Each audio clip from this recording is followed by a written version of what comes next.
글로벌 조사 기관인 입소스에서 올해 세계 행복 2024에 발표한 보고서에 따르면 조사 대상 30개국 중에 1위는 네덜란드입니다. 응답자의 85%가 행복하다고 답했습니다. 2위는 멕시코로 83%. 그래서 2위가 멕시코가 그 뒤를 이었습니다. 그렇다면 우리 한국은 몇 위가 될까요? 우리 한국은 아쉽게도 헝가리와 함께 제일 꼴찌입니다. 자, 더 문제는 2011년 우리나라 행복도가 71%였는데 올해 2024년에는 48%로 23%나 줄었다는 것입니다. 우리 바로 앞에 있는 나라는 일본인데요. 30개국 중에 28위입니다. 한국과 일본이 제일 뒤에 있다. 두 나라의 특징을 한번 생각해 보니까 경쟁이 치열한 문화, 타인의 시선을 많이 의식하는 그런 문화적 배경에 공통점을 가지고 있다는 것입니다. 결론적으로 경제적으로 아무리 잘 살아도 타인을 의식하는 이 경쟁 문화 속에서는 행복할 수가 없다. 아니, 행복하기가 쉽지 않다라는 사실입니다. 저는 이 통계를 보면서 조지 하버트의 시 한 구절이 생각났습니다. 하나님, 모든 것을 내게 주셨습니다. 하나님, 내게 하나만 더 주세요. 감사하는 마음을 주세요. 사랑하는 성도 여러분, 여러분은 감사함으로 살고 계십니까? 탈무드에는 이런 격언이 있죠. 세상에서 가장 지혜로운 사람은 배우는 사람이고 세상에서 가장 강한 사람은 자기와의 싸움에서 승리하는 사람이며 세상에서 가장 행복한 사람은 감사하는 사람이다. 그렇습니다. 감사는 우리의 행복과 직결되어 있습니다. 우리가 너무 잘하는 말임에도 불구하고 막상 우리가 이렇게 감사하며 살고 있는가? 암과 삶의 차이가 이응과 시옷의 차이지만 하늘과 땅의 차이입니다. 사랑하는 성도 여러분, 감사는 부메랑과도 같습니다. 우리가 감사를 하면 감사로 돌아오고 불평을 하면 불평으로 돌아오는 것입니다.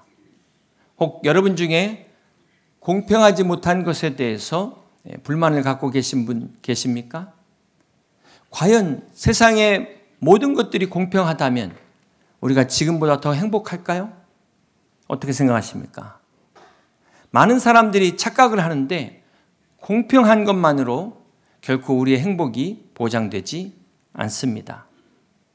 인간이 참 간사하다는 게 심신이 평안하면은 취미서적을 뒤적이고 심신이 고달프면 성경을 찾게 되어 있습니다.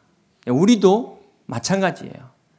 우리가 심신의 여유가 있으면 펜션을 알아보지만 고달프면 기도원을 찾게 되는 것입니다. 이후에 어쨌건 오늘 이 자리에 계신 여러분이야말로 행복한 사람인 줄 믿으시기를 바랍니다. 사랑하는 성도 여러분, 인류 최초의 죄가 어떻게 시작되었을까요? 태초에 에덴 동산은 지상의 낙원이었습니다. 자, 그런데 악한 마귀가 하나님이 금하신 딱 하나 금하신 선악과를 못 먹게 하는 걸 가지고 하와로 하여금 불평하게 함으로 유혹을 했다는 것입니다. 결국 아담과 하와의 원죄는 주신 것에 감사하기보다는 없는 것을 보다가 불평하다가 사단의 유혹, 죄에 넘어간 것입니다. 한마디로 태초의 원죄는 있는 것에 대해서 감사하지 못한 것에서 시작되었다는 사실입니다. 우리가 기억해야 될 것은 죄의 시작이 감사와 관련이 있다는 것입니다. 많은 사람들이 감사하지 못하는 것이 감사할 이유가 없어서가 아니라 죄의 문제에서 근본적으로 죄와 연결되었다는 사실을 기억해야 될 것입니다. 사단의 뜻은 반역이라는 뜻을 가지고 있습니다. 이 사단이 죄가 어떻게 시작되었을까요? 이사야서 14장 12절을 보시면 너 아침의 아들 계명성이여 어찌 그리 하늘에서 떨어졌으며 너 열국을 높은 자여 어찌 그리 땅에 찍혔는고 내가 내 마음에 이르기를 내가 하늘에 올라 하나님의 묵별 위에 내 자리를 높이리라 내가 북극 지폐의 산 위에 앉으리라 가장 높은 구름에 올라가 지극히 높은 이와 같아지리라 하는도다. 여러분, 사단도 피조물입니다. 사단이 피조물로서 자기의 주제를 모르고 가장 높은 구름에 올라 지극히 높으신 하나님과 비길이라. 바로 이 교만이 사단의 죄입니다. 사단이 자기의 지음받은 존재에 대한 감사를 잃어버렸기 때문에 교만에 빠지게 된 것입니다. 그러므로 이 감사를 잃어버린다는 것은 그냥 내가 기억이 깜빡했다 이런 수준이 아니라는 거예요. 근본적인 문제에서부터 죄와 연결되어 있는 영적인 문제라는 사실을 잊지 말아야 될 것입니다. 사무엘상 16장에 보면 사무엘 선지자가 하나님의 말씀에 따라 이제 사울 왕의 뒤를 이을 새로운 왕을 기름 붓기 위하여 다윗의 집 이새의 집을 찾아갑니다. 이때 사무엘 선지자가 바로 장남 엘리압의 용모를 보고 바로 기름을 부으려고 하잖아요. 사무엘상 16장 7절 보시면 여호와께서 이때 사무엘에게 이르시되 뭐라고 말씀하십니까? 그의 용모와 키를 보지 말라 말씀하시면서 사람은 외모를 보거니와 나 여호와는 중심을 보느니라 라는 이 유명한 말씀이 여기에서 나옵니다. 하나님께서 사무엘 선지자에게 외모를 보지 말라 이렇게 말씀을 하셨어요. 그리고 이새의 7 아들을 다 거절하고 마지막 이제 다윗이 선택되는 그 순간 사무엘이 뭐라고 이야기합니까? 우리 사무엘상 16장 12절 보시겠습니다. 이에 사람을 보내어 그를 데려오매 그의 빛이 붉고 눈이 빼어나고 얼굴이 아름답더라. 지금 방금 전에 외모를 보지 말라고 했는데 이렇게 금방 또 외모를 얘기하는 걸 보세요. 사람이 참 이렇게 바뀌기가 쉽지 않습니다. 사무엘만 그런 게 아니라 우리도 마찬가지예요. 하나님은 중심을 보시는데 우리는 여전히 외모를 보고 있다는 것입니다. 마찬가지예요. 불평하던 사람이 갑자기 감사하려고 마음 먹는다고 해서 되는 게 아니라는 것입니다. 그래서 습관이 중요합니다. 여러분 운동 꾸준히 하시죠? 그래야 근육이 생기는 것처럼 우리의 이 감사의 근육도 키워야 되는 것입니다. 하루 만보 걷기만 챙기지 마시고 감사 이거 하루만 가지고 되는 게 아니잖아요. 근육이 하루아침에 만들어지는 것이 아닌 것처럼 여러분의 감사의 근육도 꾸준히 키우실 수 있기를 바랍니다. 사랑하는 성도 여러분, 세상에서 제일 불행한 사람은 누구일까요? 아무리 건강하고 아무리 많은 것을 소유했어도 명예를 다 가졌어도 감사가 없으면 불평과 불만이 나올 수밖에 없습니다. 결코 행복한 삶이 될 수 없습니다. 그러므로 오늘 여러분의 행복을 위해서 감사하시길 바랍니다. 감사를 잃어버렸다면 잃어버린 감사를 회복하시기를 주님의 이름으로 축복합니다. 유명한 신학자 어거스틴은 고린도전서 13장 13절 말씀 여러분 너무나 잘 아시죠? 그런즉 믿음, 소망, 사랑 이 세 가지는 항상 있을 것인데 그 중에 제일은 사랑이라. 자, 이 말씀에 딱 하나를 더 보탠다면 그것은 바로 감사라고 이야기했습니다.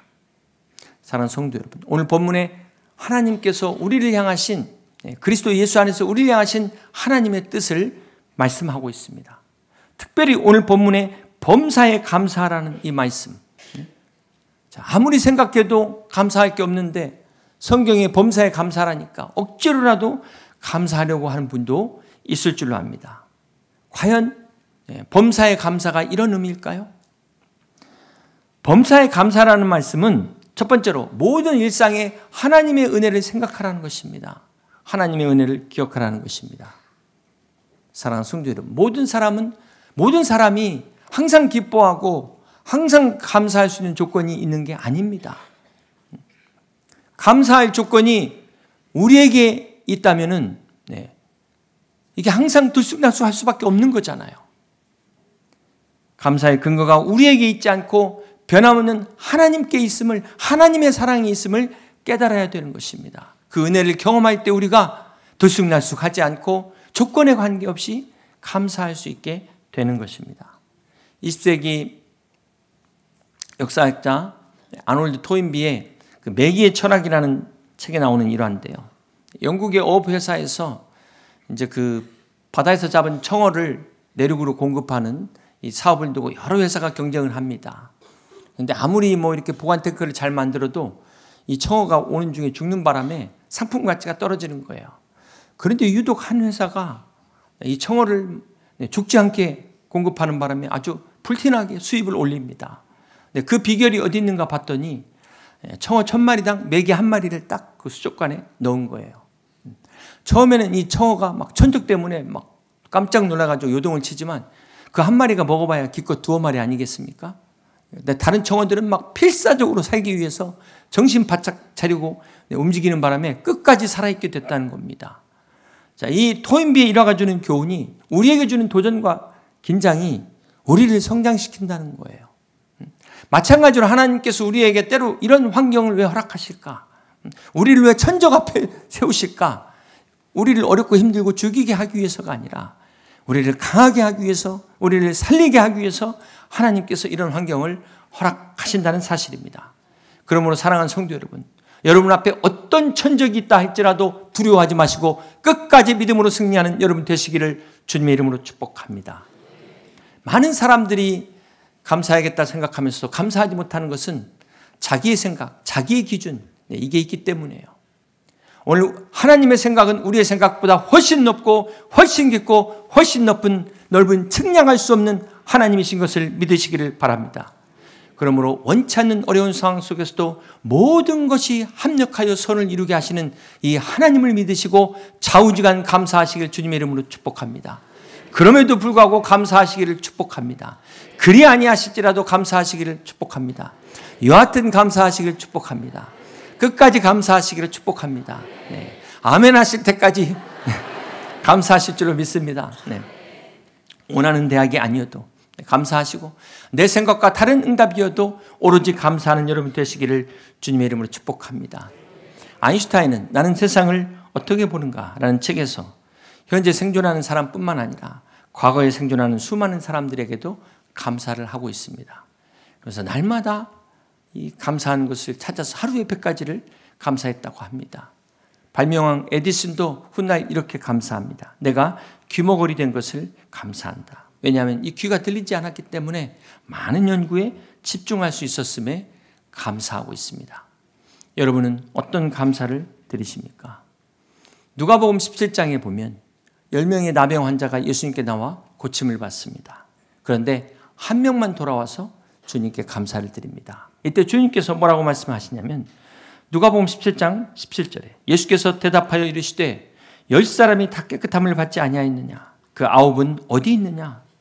이 이방인 외에는 하나님께 영광을 돌리러 돌아온 자가 없느냐 하시고 일어나 가라 내 믿음이 너를 구원하였느니라 하시더라. 주님께서 나머지 9은 어디 있느냐 찾으셨어요. 여러분 나머지 9이 어디 갔을까요?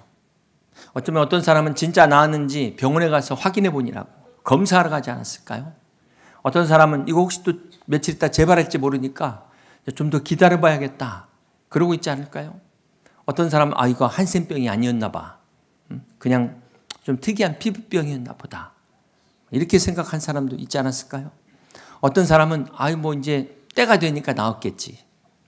자연치유 현상으로 생각한 사람도 있지 않았을까요? 어떤 사람은 병 걸리기 전에 그 논밭, 그 재산, 그거 어떻게 됐는지 빌려준 돈 궁금해가지고 그거 알아보려고 갔다는 거 아니에요. 어떤 사람은 그래도 이렇게 깨재재한 모습으로 갈 수 없으니까 목욕하고 새 옷으로 갈아입으러 가야겠다. 이렇게 간 사람도 있을 것입니다. 그런가 하면 어떤 사람은 지금은 바쁘니까 다음에 여유 있을 때 가야지. 뭐 이런 사람도 있지 않았을까요? 결과적으로 한 사람만 주님 앞에 나와 감사했다는 것입니다. 여러분 감사하지 못하는 사람도 다 따져보면 이유가 있어요. 나름 자기들의 이유가 있습니다. 중요한 사실은 아무리 그 이유가 합리적이고 타당할지라도 결국 하나님 보실 때 그건 감사가 아니라는 사실입니다. 여러분 감사는 명사가 아니라 동사입니다. 사랑이 표현되지 않으면 사랑이 아닌 것처럼 감사도 표현되지 않으면 감사가 아닙니다. 주님 앞에 직접 나와서 감사한 이 한 사람에게만 내 믿음이 너를 구원하였느니라 진짜 축복을 받았다는 사실을 기억하시길 바랍니다. 사랑하는 성도 여러분, 믿음의 세계는 한마디로 감사의 세계입니다. 나 같은 죄인을 위해 우리 주님께서 십자가에서 죽으시기까지 그 속죄하신 은혜에 감사하는 것, 죽을 수밖에 없는 이 죄인을 하나님의 자녀로 삼아주신 그 은혜에 감사하는 것, 우리를 사랑하셔서 날마다 우리와 함께 동행하시고 여호와 이레로 함께 하시는 그 은혜에 감사하는 것, 이것이 진정한 믿음입니다. 오늘 우리의 감사는 나를 위한 조건적 감사가 아니요 오직 하나님으로 인해서 어떠한 형편과 처지에서도 감사할 수 있는 여러분 다 되시기를 주님의 이름으로 축복합니다. 이것이 바로 그리스도 예수 안에서 우리를 향한 하나님의 뜻입니다. 두 번째, 범사에 감사라는 말씀은 작고 사소한 감사의 제목을 찾으라는 것입니다. 범사의 감사는 꼭 큰 것만 찾으라는 게 아니에요. 이의용 작가의 감사일기에 이런 내용이 나옵니다. 감사할 거리가 안 보이면 그건 생명입니다. 감사 생명. 감사를 보고 싶어도 못 본다면 그건 약시랍니다. 감사 약시. 여러분이 눈앞에 감사만 보인다면 그건 근시입니다. 감사 근시. 또 남의 감사는 보이는데 정작 자신의 감사가 안 보이면 그건 원시입니다. 감사 원시. 감사가 보이기는 보이는데 이게 흐릿해요. 그럼 난시입니다. 감사 난시. 또 감사가 한쪽밖에 안 보여요. 짝시입니다. 감사 짝시. 감사의 진정한 핵심을 못 보면 착시입니다. 감사 착시. 오늘 이런 분들은 당장에 안경 쓰셔야 돼요. 감사 안경을 쓰시길 바랍니다. 감사의 돋보기를 가지고 볼 때 범사의 감사가 보일 줄로 믿습니다. 사랑하는 성도 여러분, 오늘 하루가 누군가에는 꿈 같은 하루예요. 기적과 같은 하루입니다. 그런데도 많은 사람들이 불행한 이유가 뭘까요? 이 과거에 사로잡혀 있어요. 아직 오지도 않는 미래를 염려하고 있어요. 그래서 정작 오늘을 놓치고 있어요. 범사에 감사라는 것은 그런 면에서 지금 감사합니다. 지금 이 순간을 감사하는 것입니다. 내일로 미루는 것이 아닙니다. 프랑스의 세계적인 잡지 엘르의 편집장인 장 도미니크 보비가 1995년 12월 8일 뇌졸중으로 쓰러졌습니다. 3주 후에 의식을 회복했지만 불행하게도 이 전신마비가 돼서 움직일 수 있는 것은 왼쪽에 눈꺼풀 하나 있다고 합니다. 누구보다도 행복했던 그가 이런 불행을 당하고 나서 가만히 있으면 침이 입 밖으로 흐르고 소리내어 울 수도 없고 사랑하는 자녀들을 안아줄 수도 없었다고 합니다. 그는 그러나 이런 벼랑 끝에서도 나비와 같은 날갯짓을 시작합니다. 눈 깜빡임 신호로 알파벳을 지정해가지고 글을 쓰기 시작한 겁니다. 처음에는 이 한 문장을 쓰는데 하룻밤을 꼬박 지샜대요. 그리고 15개월 동안 무려 20만 번 이상의 눈 깜빡거림으로 책을 쓰게 됩니다. 그 책의 제목이 바로 잠수복과 나비라는 책입니다. 잠수복은 전신이 마비된 자신의 상황을 의미하고 나비는 그럼에도 불구하고 자유롭게 날아가고 싶은 자신의 마음을 의미해서 이렇게 지었다고 해요. 그 책에 보면 이런 내용이 나옵니다. 흘러내리는 침을 삼킬 수만 있다면 세상에서 참 행복한 사람입니다. 자연스러운 들숨과 날숨으로 숨을 쉬는 우리는 행복한 사람입니다. 그렇습니다. 사랑하는 성도 여러분, 오늘 우리 주변의 작은 일들 한번 돌아보세요. 저녁에 잠을 자고 아침에 일어나는 것 당연한 게 아닙니다. 이건 기적과 같은 일입니다. 감사해야 될 일입니다. 우리가 바람을 느낄 수 있고 흙냄새를 맡을 수 있고 식사를 마음껏 할 수 있고 음악을 듣고 또 아름다운 시를 보고 이 모든 것이 하나님의 선물인 것을 믿으시기를 바랍니다. 그러므로 오늘 범사에 감사하라. 이것은 평범한 일상 속에서도 경이로운 하나님의 은혜를 깨달으라는 거예요. 하나님의 섭리를 발견하라는 것입니다. 작은 나무가 모여 큰 숲을 이루고 작은 미소가 모여 큰 기쁨이 되듯이 작은 감사가 모이면 기적이 됩니다. 사랑하는 성도 여러분, 하나님이 우리를 눈동자와 같이 구체적으로 세밀하게 살펴주신 것처럼 우리도 하나님의 은혜를 빠뜨리지 말고 작은 것도 빼놓지 않고 감사할 수 있는 여러분 되시기를 주님의 이름으로 축복합니다.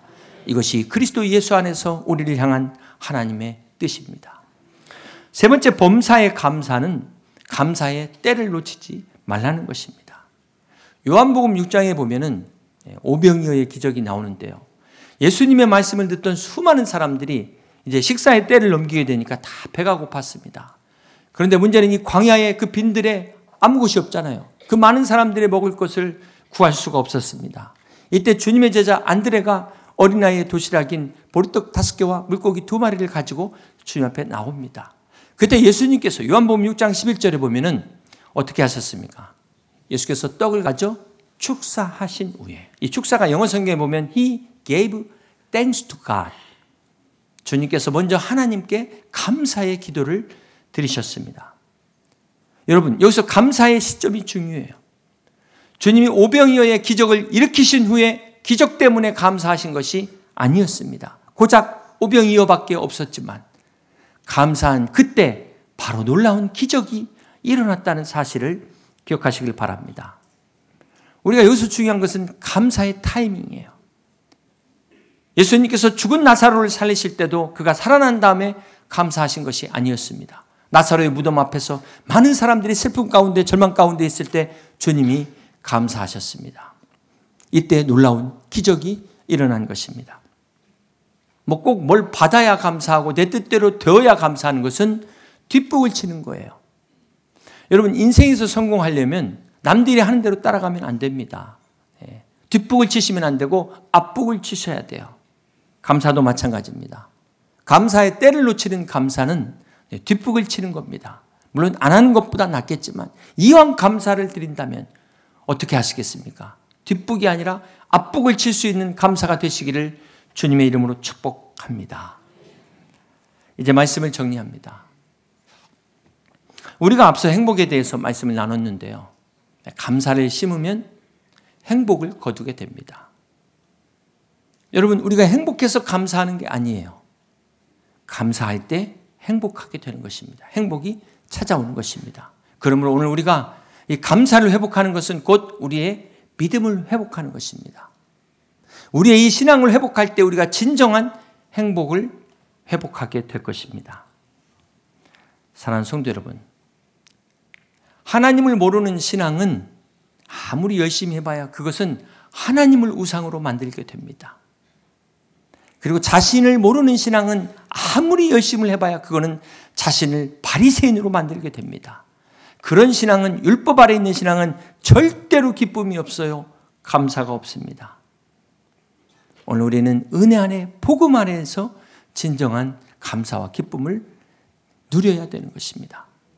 이 구원이 공짜지만 이 믿음의 기쁨은 감사에 따라 그 깊이가 달라져요.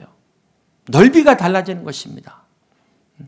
똑같이 주님을 믿는데도 저 사람은 왜 저렇게 기뻐할까요? 바로 그 비결이 감사에 있는 것입니다. 이 감사는 축복의 마중물과도 같습니다. 저 땅속 깊은 곳에 지하수를 끌어올리는 이 물을 마중물이라고 하잖아요. 우리가 누구를 마중하러 갔다, 마중 나가러 갔다 하는 것처럼 이 마중물은 마른 펌프에 한 바가지를 딱 붓게 되면 저 깊은 지하수의 물을 밖으로 끌어올리게 되는 것입니다. 이처럼 감사는 하나님의 무한한 축복을 길어 올리는 마중물과 같습니다. 오늘 우리의 이 메마른 심령에 감사의 마중물을 부을 때 하늘의 생수가 끝없이 올라오는 복된 심령 되실 줄로 믿습니다. 오늘 주님이 기뻐하시는 감사, 이 감사는 역사의 흐름을 바꾸는 능력이 있음을 믿으시길 바랍니다. 하나님이 함께 하시는 이 감사는 우리의 모든 상황을 전화위복시키는 역전의 감사인 것을 믿으시기를 바랍니다. 이 감사야말로 진정 게임 체인저다, 하나님의 능력인 것을 잊지 마시고 이 감사를 가지고 나가는 여러분 되시기를 주님의 이름으로 축복합니다. 오늘 여러분의 감사가 이 모든 것이 하나님의 은혜임을 깨달아 범사에 감사하는 감사로 여러분의 삶의 인격이 되시고 성품이 되시기를 주님의 이름으로 간절히 축원합니다. 오늘 범사에 감사하는 이 하나님의 능력 가운데 주님의 뜻을 이루며 여러분의 모든 삶이 금년 한 해도 행복한 복된 삶이 되시기를 주님의 이름으로 간절히 축원합니다.